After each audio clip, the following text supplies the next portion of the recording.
Hi అండి. అందరికీ నమస్తే.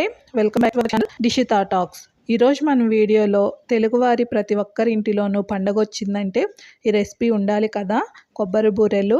ఇవి ప్రతి ఒక్కరికి ఇష్టమే. చిన్న చిన్న టిప్స్ ఫాలో అయి చేస్తే చక్కగా పొంగుతూ మంచి కలర్తో టేస్ట్తో సాఫ్ట్గా వచ్చేస్తాయి అండి. చూడండి వీడియోలో ఎంత బాగా వచ్చేసాయో. మరి ఇవి ఎలా చేయాలో చూసేద్దామా? చాలా సింపుల్ ప్రాసెస్తో. ఫస్ట్ నేను దీనికోసము 1 కేజీ వరకు రేషన్ బియ్యం అయితే తీసుకున్నానండి. ఈ బూరెలకి రేషన్ బియ్యం అయితే పర్ఫెక్ట్‌గా సరిపోతుందండి. నార్మల్ బియ్యం కంటే ఇవి చాలా బాగా వస్తాయి. రేషన్ బియ్యం అనగానే ఎంతో కొంత నూక, డస్ట్ ఉంటుంది కదా! దాన్ని నీట్‌గా క్లీన్ చేసేసుకుందాము. వాటర్ వేసేసుకొని ఒక 3-4 సార్లు వీటిని నీట్‌గా క్లీన్ చేసేసుకొని, వాటర్ వేసి 6-7 గంటల వరకు లేదా ఓవర్ నైట్ అనేది ఈ బియ్యాన్ని అయితే ఇలా నానపెట్టేసుకుందామండి మూత పెట్టేసుకొని. నెక్స్ట్ డే మార్నింగ్ తీసేసి చూసామంటే ఈ బియ్యం అనేది చక్కగా నానిపోయి ఉన్నాయి. దీని నుంచి వాటర్ అనేది సపరేట్ చేసేసుకుందామండి. నేను ఒక జాలు గరిటె తీసేసుకొని ఈ బియ్యాన్ని దాంట్లో వేసేసుకొని వాటర్ని అయితే సపరేట్ చేసేసుకున్నానండి. మనము ఎలాగూ పట్టించేది తడి బియ్యమే కాబట్టి, బూరెలకి తడి బియ్యం మాత్రమే కావాలి కాబట్టి ఇలా వాటర్ని తీసేసుకుంటే సరిపోతుంది. బియ్యం తడిగా ఉన్నా కానీ పర్లేదు కదా. ఇప్పుడు దీనిని మనము ఒక క్లాత్ తీసేసుకుందామండి. ఆ క్లాత్ పైన ఇలా వేసేసుకొని ఇలా ఆరబెట్టేసుకుందాము. జస్ట్ 5-10 నిమిషాలు ఇలా ఆరబెట్టుకోవడం వల్ల ఎక్స్ట్రా వాటర్ అనేది ఈ క్లాత్ అనేది పీల్చేసుకుంటుంది. ఈలోపు నేను అయితే కొబ్బరిని రెడీ చేసుకుంటున్నానండి. ఇక్కడ ఒక పెద్ద కొబ్బరి చిప్ప తీసేసుకున్నానండి. వీటిని ఇలా ముక్కలుగా కట్ చేసేసుకుంటున్నాను. చిన్న చిన్న ముక్కలుగా కట్ చేసుకున్నాను. నేను క్వాంటిటీ ప్రకారం చెప్పాలంటే ఒక 2 కప్పుల వరకు కొబ్బరిని తీసేసుకున్నానండి. దీన్ని మిక్సీ జార్లో వేసేసుకొని మెత్తగా గ్రైండ్ చేసేసుకుందాము. ఇలా వీడియోలో చూపించిన విధంగా మెత్తగా గ్రైండ్ చేసేసుకొని ఒక గిన్నెలో వేసుకొని పక్కన పెట్టేసుకుందాము. ఇప్పుడు బియ్యాన్ని అయితే ఒక డబ్బాలో వేసేసుకొని నేను ఇక్కడ మిల్లు పట్టించేసుకొని వస్తున్నానండి.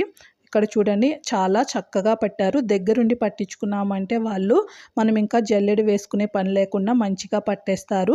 పిండి ఆరిపోకుండా ఇలా ఒకసారి అదుముకొని పెట్టుకోవాలి. ఇప్పుడు పాకం కోసం బెల్లం అయితే తీసుకుంటున్నానండి. క్వాంటిటీ వచ్చేసి కేజీ రైస్కి 650 గ్రామ్స్ వరకు బెల్లం తీసుకోవాలి. నార్మల్గా చేసేవాళ్ళు చెప్తారు కేజీకి 1/2 కేజీ బెల్లం అని. కానీ 650 గ్రామ్స్ అయితే కరెక్ట్‌గా పాకం వస్తుంది. బూరెలు చక్కగా పొంగుతూ టేస్ట్ అనేది సరిపోతుంది.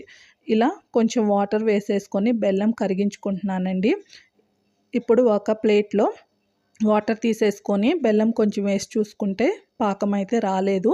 ఈ పాకం అనేది మరీ ముదురు పాకం రావాల్సిన పని లేదు. అలా అని లేత పాకం కూడాను సరిపోదు. రెండిటికి మధ్యలో ఉండాలండి. ఇప్పుడు మరి కొంచెం వేసుకొని చూస్తే చూడండి ఇలా ఉండలాగా అయితే సరిపోతుంది. కానీ చేతికి రాకూడదు. అలా వస్తే మనకి బెల్లం అనేది పాకం కరెక్ట్‌గా వచ్చినట్లు. ఇప్పుడు దీంట్లో గ్రైండ్ చేసుకొని ఉంచుకున్న కొబ్బరి వేసేసుకొని ఇలా కలిపేసుకుంటున్నాను.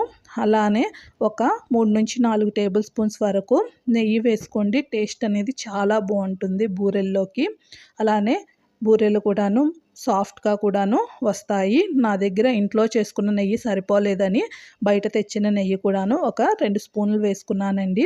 ఇప్పుడు దీన్ని ఇలా కలుపుతూ ఒక 2 నిమిషాలు ఉడికించేసుకుందాము. ఇప్పుడు గిన్నెని స్టవ్ ఆఫ్ చేసేసి దించేసుకుంటున్నాను. ఇప్పుడు పిండిని అయితే కొంచెం కొంచెంగా వేసుకుంటూ ఇలా గరిటెతో అయితే కలిపేసుకుంటున్నానండి. సింగిల్‌గా చేసుకునే కంటే వేరే పర్సన్ ఇంకెవరన్నా ఉంటే ఒకరు పిండి వేస్తూ ఒకరు కలుపుతూ ఉంటే చక్కగా చేసేసుకోవచ్చు. నేనైతే ఇక్కడ సింగిల్‌గానే చేసేసానండి. చూడండి ఈ కన్సిస్టెన్సీకి పిండి కలుపుకుంటే సరిపోతుంది. ఇప్పుడు ఇలా జారుగా ఉంది ఉండరాదు అనిపిస్తుంది కానీ ఇలానే కలిపేసుకొని మూత పెట్టి 10-15 నిమిషాలు పక్కన పెట్టాము అంటే పిండి చక్కగా సెటిల్ అయిపోయి బూరెలకు కావాల్సిన కన్సిస్టెన్సీతో మనకి రెడీ అయిపోతుంది. ఈలోపు నేను ఆయిల్ పెట్టేసుకున్నానండి. కొంచెం పిండి తీసుకొని ఆయిల్ హీట్ ఎక్కిందా లేదా, పిండి పర్ఫెక్ట్‌గా వచ్చిందా లేదా అని చేసుకుంటున్నాను. చూడండి చక్కగా పొంగుతూ పైకి తేలింది కాబట్టి మనకి పిండి అనేది కరెక్ట్‌గా ఉంది. ఇప్పుడు కట్ చేసిన ఆయిల్ ప్యాకెట్ కానీ ఏదైనా కవర్స్ తీసుకొని చేతికి కాస్త ఆయిల్ అప్లై చేసుకొని కవర్‌కి కూడాను ఆయిల్ అప్లై చేసేసి బూరెని చేసేసుకుందాము. బూరె మరీ పలుచగా ఉండకూడదు, మరీ లావుగా ఉండకూడదండి. మీడియం సైజులో చేసేసుకొని ఇలా హై ఫ్లేమ్లో బూరెని అయితే ఇలా వేయించేసుకుందాము. బూరె పైన ఆయిల్ కొంచెం కొంచెం వేసుకుంటే బూరె చక్కగా పొంగుతూ ఇలా మంచి కలర్లో వస్తుంది. ఇలా వీడియోలో చూపిస్తున్న విధంగా ఆయిల్ బూరె పైన వేయడం మర్చిపోకండి. అప్పుడే చక్కగా పొంగుతుంది, పైకి తేలుతూ మంచి కలర్లో వచ్చేసింది కదా. నేను ఇక్కడ ఒక్కొక్కటి ఎందుకు చూపిస్తున్నానంటే మీకు వీడియోలో క్లియర్గా ఉంటుందని. నార్మల్గా అయితే మనము 3-4 వేసేసుకుంటాము ఆయిల్లో. ఇలా ఆయిల్ నుంచి తీసినాక ఒక జాలు గరిట్లో వేసుకున్నామంటే ఆయిల్ ఎక్స్ట్రా ఏమన్నా ఉంటే కిందకు వచ్చేస్తుంది. అంతేనండి, చాలా సింపుల్గా మన బూరెలు రెడీ అయింది. ట్రై చేసి ఎలా వచ్చిందో కామెంట్ చేయండి. వీడియో నచ్చితే లైక్ చేయండి, షేర్ చేయండి, ఛానల్ని సబ్స్క్రైబ్ చేయండి. Thank you.